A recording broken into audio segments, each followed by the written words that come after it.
Hi guys, my name is Roshard, but feel free to call me Rose or Chloe, and today Gaomon was once again kind enough to send me a tablet, which I'm going to be doing a very quick unboxing of and a review for. So, let's just get straight into it. That's it, no intro, we're just getting straight into this. So, apparently the box is already open. I don't remember opening this, but, So this is the little cable for your phone, I believe. I have a Huawei, which is apparently banned now in Canada.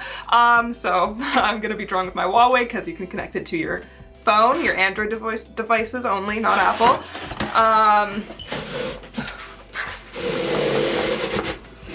Ooh, really packed in there tight. So, the box, let's see, the front. Got some very pretty art. Big fan of this. It's got some of its features on the back. This box is honestly really nice. So, let's just get into this. And, oh my goodness, it's packaged well, that's for sure. I'm struggling. Okay, so this is the tablet. Let's open it up because this is the most exciting part. I want to take a look at this. So this is the tablet. Oh, very shiny. Oh wow, you can see my entire recording setup. Yeah, it just kind of says it's got the protective film. So let's get into this other stuff. I guess this is like a cover for the tablet. I probably don't use it because I'm hardcore like that. This is, okay, so this is the glove, and I'm not sure what this is. I'll have to open it. I still don't know what this is. Oh man, you can see my reflection. I'm just gonna cover that up. It's a very shiny tablet. So we've got downloads, we've got a little guide. Let's look at the rest of this. We've got the cords, it's gotta come with a cord. We've got this cord. We've got the pen, which is, of course we need the pen. And the pen holder, of course, again. And, oh gosh, I can't get this last one out. We've got, what's in the box? And just another thing to connect your tablet with because many cords are needed for screen tablets. So this is everything it comes with. Everything's pretty standard for a tablet, just everything you need. You do have to purchase the cable to connect it to your phone outside of this though, which is like a little annoying, but I understand that you need to specifically get the right cable. And here are some additional shots of the tablet because of course you want to see what it looks like. All the fancy views. I got the gray, it's really nice. And yeah.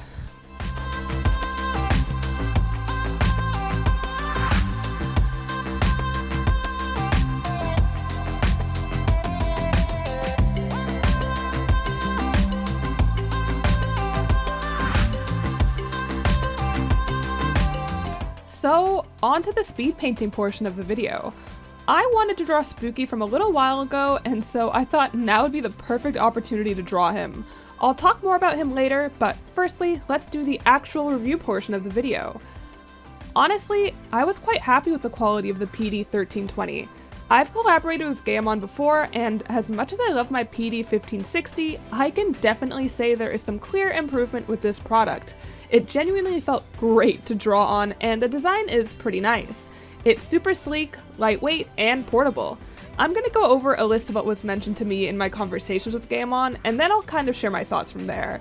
I was asked to introduce this list of features, so 13.3-inch work area, works with some Android devices, and then brackets USB 3.1 and TNT mode /desktop mode /dex mode only. I don't know like fully what most of this stuff is, but it's portable. It can be powered by a computer/laptop directly without an extra AC power supply. It's got a full laminated screen, makes the screen higher quality and low parallax. 86% NTSC color gamut. 8,192 levels of pen pressure sensitivity. Battery-free pen, plus 60-degree tilt support.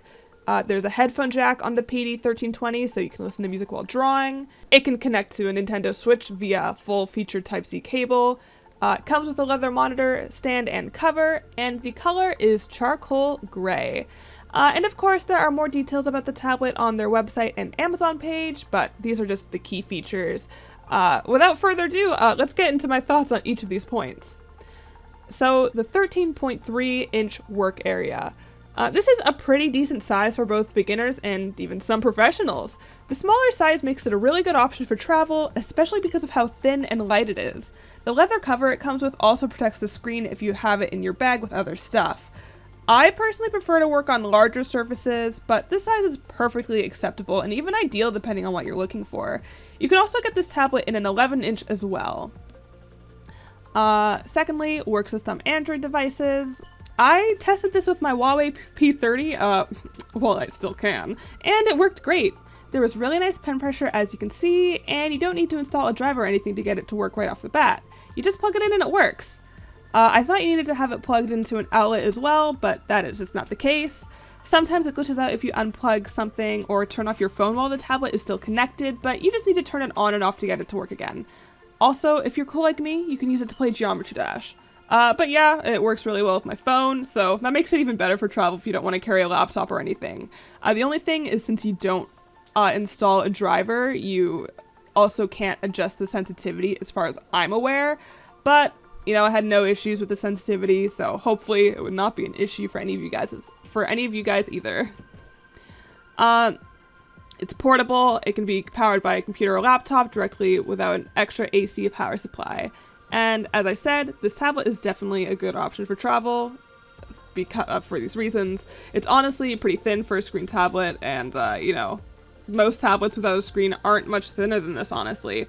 A lot of other screen tablets can also be bulky or heavy, so this is definitely a nice change. And of course, it's super easy to connect to your computer or your device, again, making it really easy to carry around. I can definitely see myself drawing on the train with this. The full laminated screen makes the screen higher quality and low parallax. The laminated matte screen is definitely very nice. Super smooth to draw on and not very reflective at all.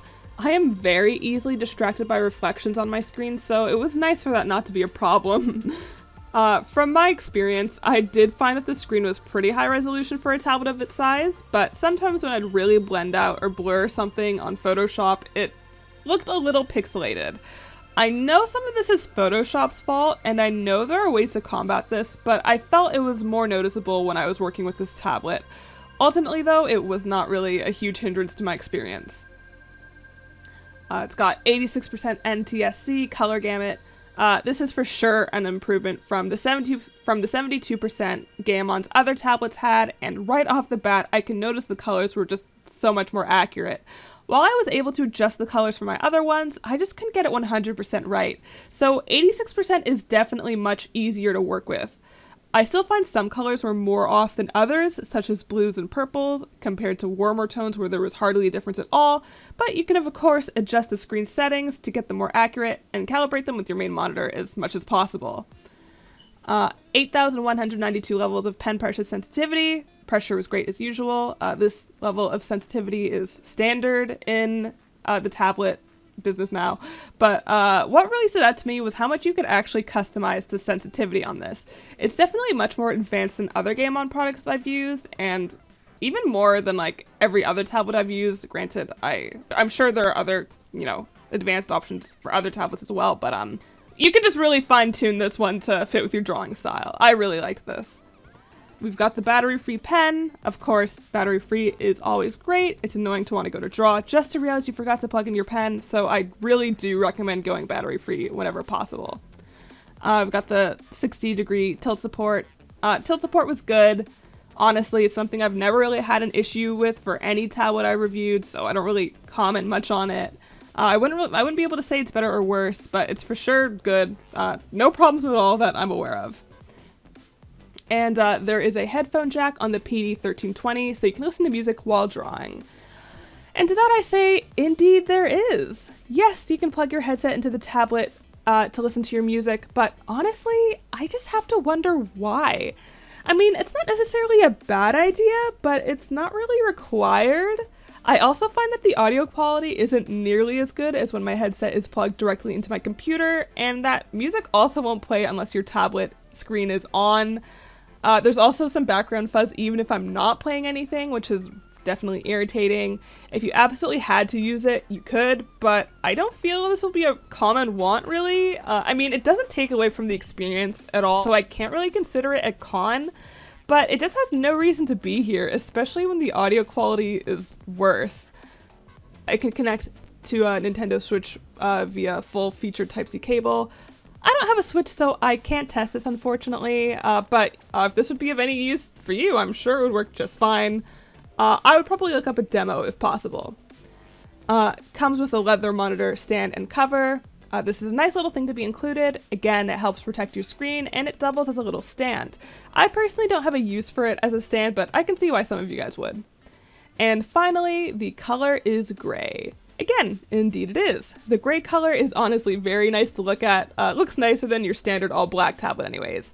It also comes in light blue and a pinkish red color, but personally my favorite out of the three is gray, so go gray. But yeah, that covers every feature that they wanted me to mention. But something that wasn't mentioned was express keys, and that's because, well, there aren't any. There are 2 buttons on the pen, but that's it. Honestly, this is a major disappointment for me. Depending on your drawing style, you might not care, as I didn't at one point, but something I learned to love about my screen tablets was the fact that I could comfortably lean back in my chair and not have to worry about interacting with my keyboard at all. Could give my back a little bit of a break if it was hurting, you know? I know, not being able to lean back in my chair, first world problems. But really, would have been nice. It's also more convenient, even if it only shaves off a second of time. But overall, I was very impressed with the improvements Gaomon has made to their product. The PD1320 screen is just so smooth and seriously just feels so beautiful to draw on, and the pressure is just so great and natural. The colors are pretty good, though I would recommend making some adjustments to your screen, and it's easily portable. The pen-tablet coordination is solid, and you can of course recalibrate the pen if there are any issues.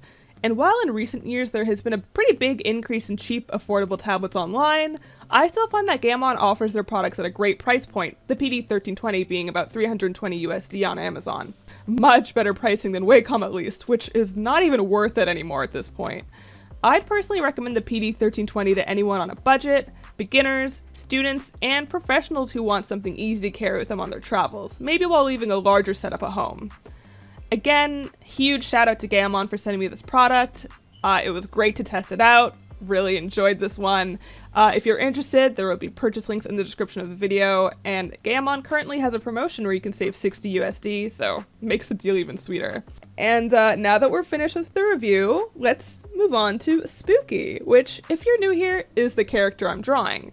He's part of my upcoming animated series, Cream and Spooky's House of Terrors, which is about ghost cats. I asked you guys last month what you'd like me to talk about for this upcoming drawing, and a lot of you guys said you wanted to hear more about his backstory, as well as inspirations for his personality and design. Because this video is kind of covering a lot already and I don't want to give out too many spoilers, I'll keep this more on the simple side. So, starting with his backstory, I feel like I've talked about this a bit before, and I've at least touched on it with my Roads Untraveled video, but I'll explain it a little bit more. Long story short, Spooky was put up for adoption as a kitten. It didn't take long for him to be adopted, but it wasn't long before he was put up for adoption again either. And in a pretty unlucky chain of events, this ended up repeating a few times. By the time he got with his last pair of owners, he wasn't excited to be heading to a new place. He was scared and uncomfortable. All this led to him questioning his worth, and led to mistrust of humans. So when his new owners get into a minor crash and his cage door breaks open, he takes the opportunity to get away from people for good. But then of course, his bad luck doesn't quite end there, as there's a truck and he... well, yeah. He had to become a ghost somehow.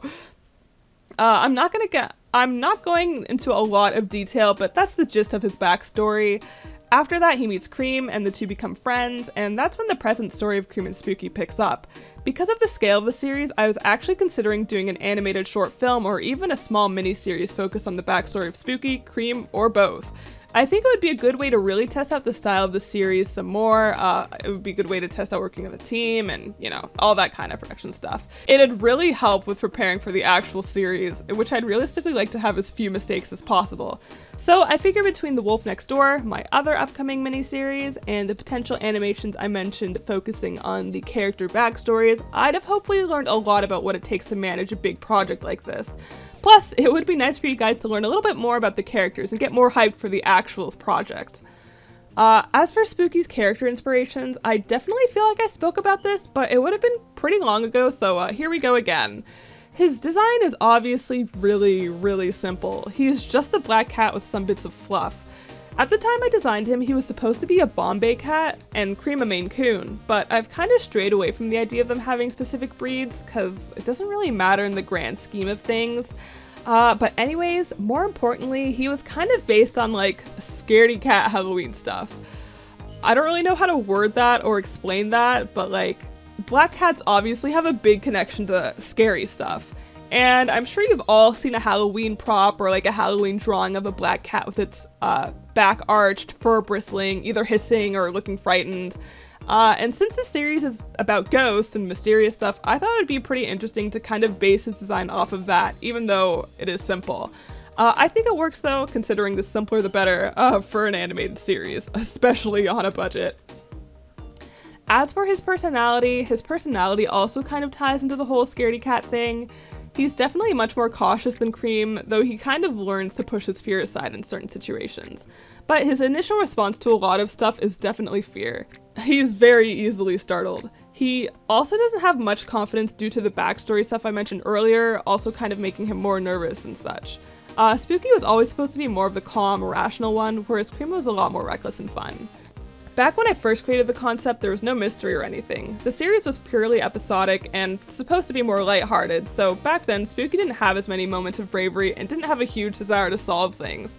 But as I came up with elements of the world, a story kind of just naturally developed.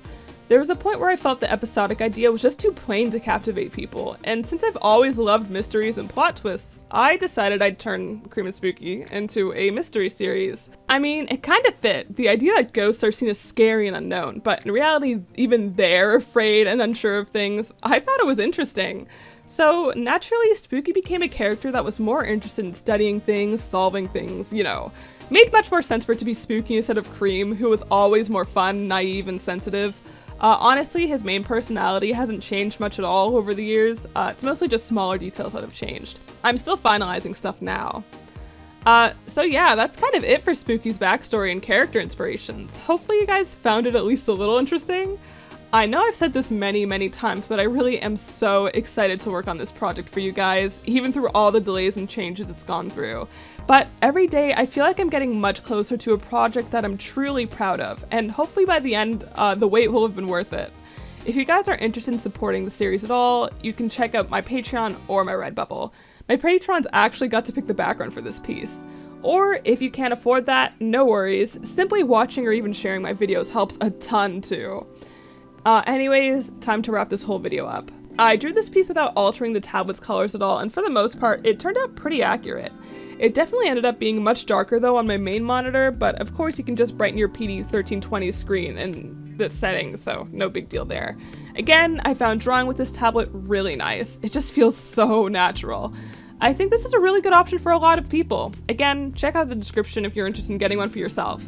And yeah, that's that. Thank you guys so much for watching. Unfortunately, I've been super busy these past few months, and it's been a bit of a long year, but I'm trying really hard to make some more time for you guys, so I can make more content for you. I have some stuff planned for this month, so stay tuned. And you know, see you guys soon. That's it for now. Bye-bye.